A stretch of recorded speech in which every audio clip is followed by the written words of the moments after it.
আসসালামু আলাইকুম। এই পেশেন্টের অপারেশনের বেড থেকে অবস্থা দেখেছিলেন। আজকে অপারেশনের 2 দিন পরে অবস্থা দেখবেন।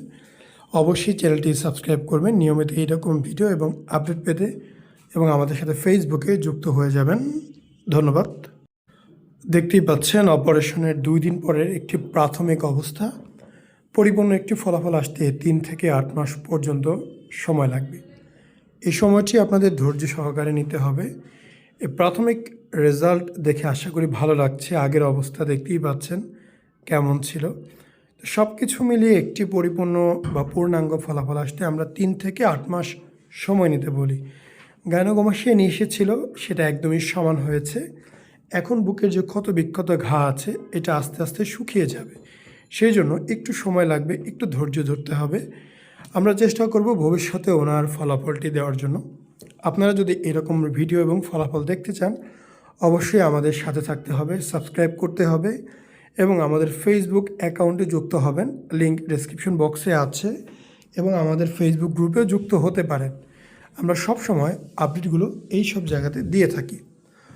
এখানে 2012 সাল থেকে অপারেশন করা হয়। প্রচুর অপারেশন আমরা করেছি।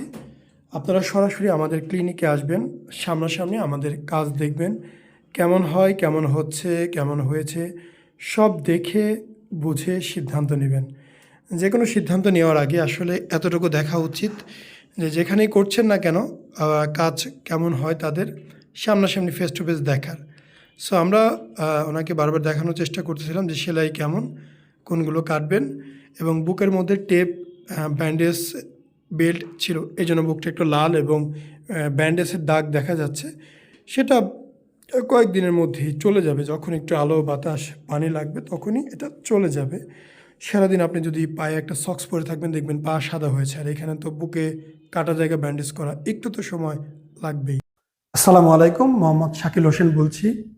2017 সাল থেকে আমরা গাইনোকমাস্টিয়া নিয়ে নিয়মিত কাজ করছি এবং ভিডিও প্রকাশ করছি।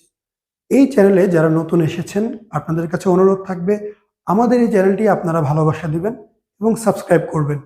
এবং যারা অলরেডি সাবস্ক্রাইব করেছেন তাদেরকে অসংখ্য ধন্যবাদ। আপনারা কমেন্টের মাধ্যমে আপনাদের মতামত জানাবেন। ধন্যবাদ।